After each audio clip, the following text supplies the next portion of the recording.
إن الحمد لله نحمده ونستعينه ونستغفره ونستهديه ونعوذ به من شرور أنفسنا ومن سيئات أعمالنا من يهده الله فلا مضل له ومن يضلل فلا هادي له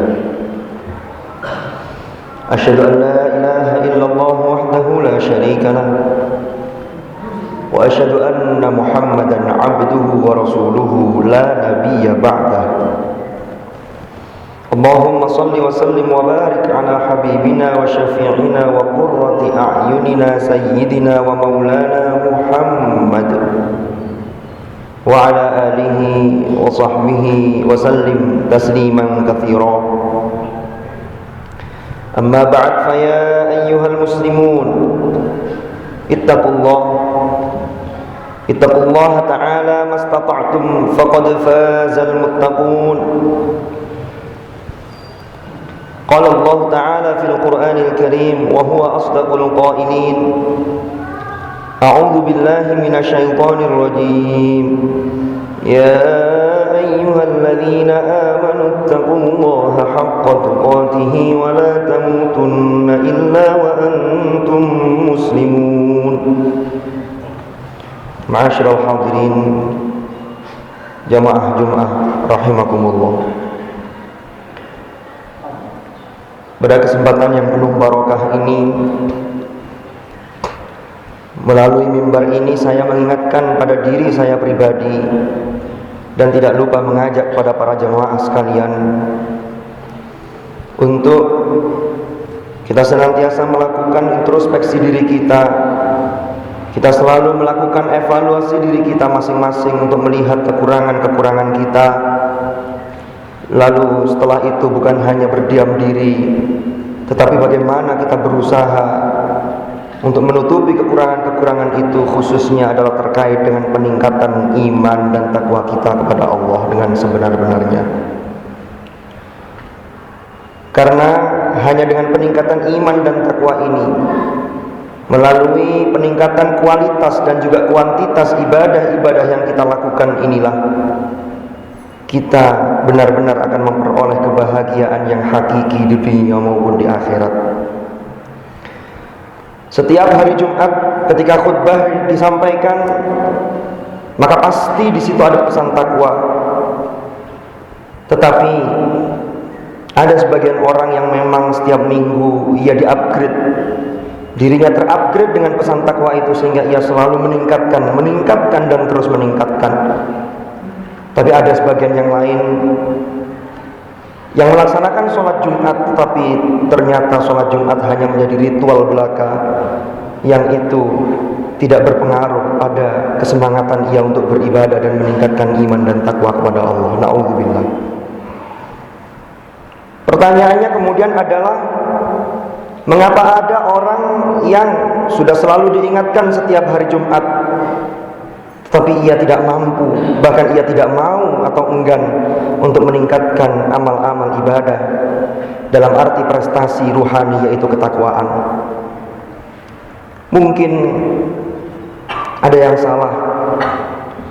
Setiap diri kita sesungguhnya sudah memiliki fitrah, yaitu fitrah yang disebut dengan fitrah mukhallaqah, yang memang sejak lahir kita sudah membawa fitrah kebaikan itu. Sebagaimana sabda Rasulullah sallallahu alaihi wasallam, kullu mauludin yuladu 'alal fitrah fa abawahu an yuhawwidanihi aw yunassiranihi. Setiap seseorang yang terlahir, yaitu bayi yang lahir, maka semuanya dalam keadaan suci, memiliki fitrah mukhallaqah. Seiring berjalannya waktu, ada yang namanya dengan fitrah munazzalah, di mana ini terkait dengan bagaimana usaha kita untuk kita selalu berada di dalam jalan yang benar dan diridhoi oleh Allah Subhanahu wa taala. Ketika seseorang sudah diingatkan wa tawashaw bil haqq wa tawashaw bis sabr, tapi ternyata tidak ada pengaruhnya, mungkin ada yang salah. Atau mungkin ada sebagian orang yang memang ia tidak memiliki visi dalam menjalani kehidupan dunia ini. Padahal sudah jelas, tidak lain dan tidak bukan, dunia ini sesungguhnya adalah mazra'atul akhirah, yaitu ladang bagi akhirat kita. Allah Subhanahu wa taala berfirman, a'udzu billahi minasyaitonir rajim. Ya ayyuhal insan innaka kadihun ila rabbika kadhan famulaqi. Wahai manusia, sesungguhnya engkau berusaha, engkau berjalan, engkau melakukan aneka macam usaha. Semua itu sesungguhnya adalah menuju pada Tuhanmu, dan kelak engkau akan menemuinya. Itu adalah suatu kepastian. Kelak kita akan menemui Rabbul Izzah, yaitu Allah Azza wa Jalla. Sehingga yang harus kita sadarkan hari ini adalah untuk menuju kepadanya, maka bekal apa yang kita peroleh, yang kita dapatkan dan harus kita usahakan hari ini. Dan juga kita harus memahami peran kita di bumi ini seperti apa, jika tujuan akhir kita tidak lain dan tidak bukan adalah Allah Subhanahu wa taala. Maka dari itu dalam kesempatan khutbah kali ini kita akan melihat dan berusaha memahami setidaknya ada dua tugas pokok kita sebagai manusia ketika Allah menciptakan kita sebagai manusia. Yang pertama, kita lihat di dalam surah Adz-Dzariyat ayat 56. Allah berfirman, "Wa ma khalaqtul jinna wal insa illa liya'budun." Yang terjemah maknanya adalah, dan tidaklah aku ciptakan jin dan manusia kecuali agar mereka menyembah kepadaku, agar mereka beribadah kepadaku.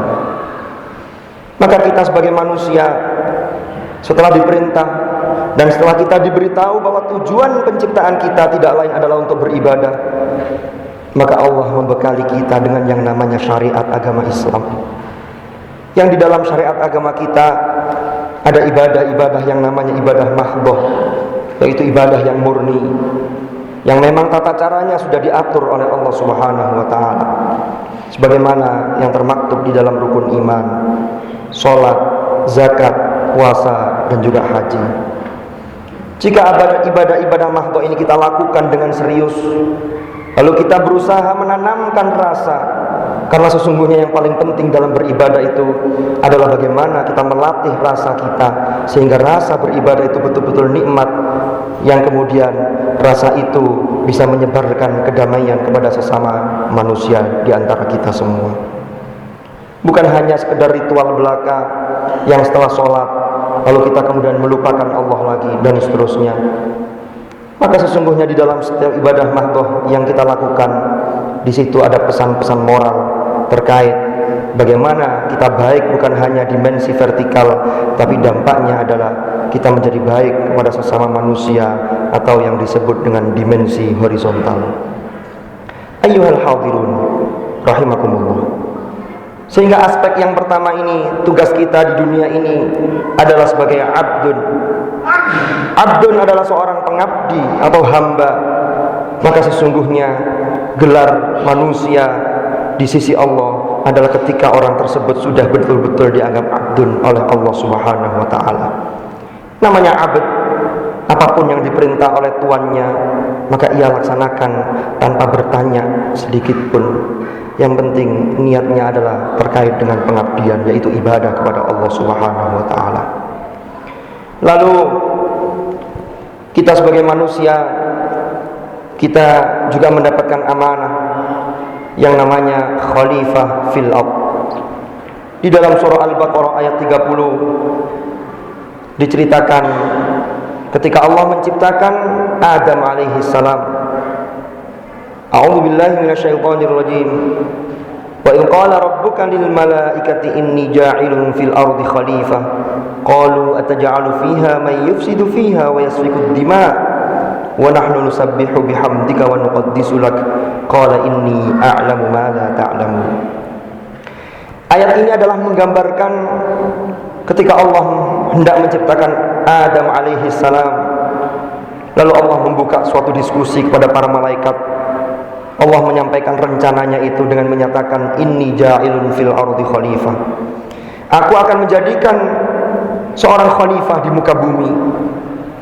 Kemudian paparan Allah ini ada sedikit protes, ada sedikit pertanyaan bernada protes dari para malaikat. Mereka bertanya, qalu ataj'alu fiha may yufsidu fiha wa yasfikud dima. Apakah engkau ya Allah akan menciptakan makhluk atau manusia yang akan berbuat kerusakan di muka bumi dan juga akan menumpahkan darah? Wa nahnu nusabbihu bihamdika wa nuqaddisu lak.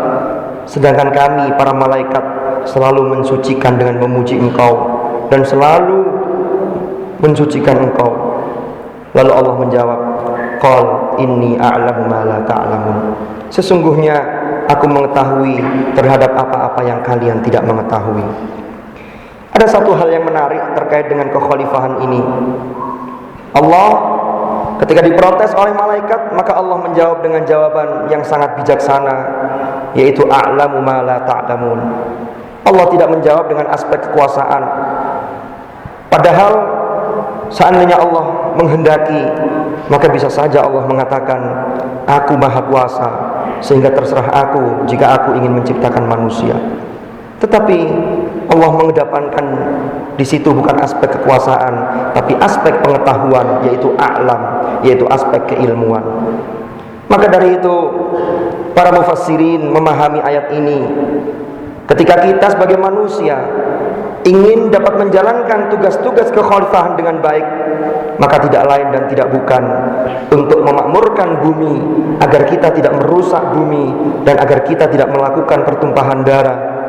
Maka tidak lain dan tidak bukan kuncinya adalah dengan ilmu, yaitu a'lamu ma la ta'lamun. Lalu ayat berikutnya, wa 'allama Adamal asma'a kullaha tsumma 'aradahum 'alal malaikah. Kemudian Allah langsung mengajarkan kepada Adam alaihi salam. Allah mengajarkan nama-nama. Hal ini menunjukkan bahwa ketika seseorang ingin menjadi khalifah yang baik, yang dapat memakmurkan bumi, maka tidak lain dan tidak bukan yang harus ia lakukan adalah ada proses belajar mengajar. Di sini ada allama, Allah mengajarkan kepada Adam, sehingga di sini ada guru, yaitu orang muallim yang mengajarkan. Lalu ada Adam sebagai pihak yang diajari, dan ada materi, yaitu al-asma'a kullaha. Sehingga disinilah di dalam tafsir pendidikan, maka ini adalah proses belajar mengajar. Yang harus dipelajari adalah sesuatu, bukan hanya sekedar kulitnya, tetapi kullaha, haruslah mendalam. Setelah itu, thumma 'aradahum 'alal malaikah. Tugas berikutnya sebagai seorang khalifah bukan hanya di bangku-bangku sekolah ketika memperoleh pelajaran, di bangku-bangku kuliah, tapi bagaimana ia mampu 'aradahum, yaitu menyampaikan ilmunya kepada masyarakat di sekitarnya. Ma'asyiral hadirin rahimakumullah. Ketika seseorang dapat melakukan dua tugas ini, yaitu sebagai abd dan juga sebagai khalifah, maka disinilah insyaallah Allah akan mengangkat derajat orang tersebut. Hal ini sebagaimana dijanjikan, yarfa'illahu alladhina amanu minkum walladhina utul ilma darajat. Allah pasti akan mengangkat derajat orang-orang yang beriman. Di sini disebutkan orang-orang yang beriman adalah orang-orang yang ia melaksanakan dimensi abd, atau ia melaksanakan tugas sebagai hamba dengan baik sehingga keimanannya luar biasa. Lalu diteruskan dengan lafaz walladzina utul ilm, dan orang-orang yang memiliki ilmu. Maka di sini iman dan ilmu harus selalu dikaitkan karena tidak bisa dipisahkan. Barulah manusia yang memiliki dua potensi itu, yaitu iman dan ilmu, terkait dengan tugas sebagai abd dan sebagai khalifah, maka Allah menjanjikan akan diangkat derajatnya dengan beberapa derajat, baik di dunia maupun kelak di akhirat nanti.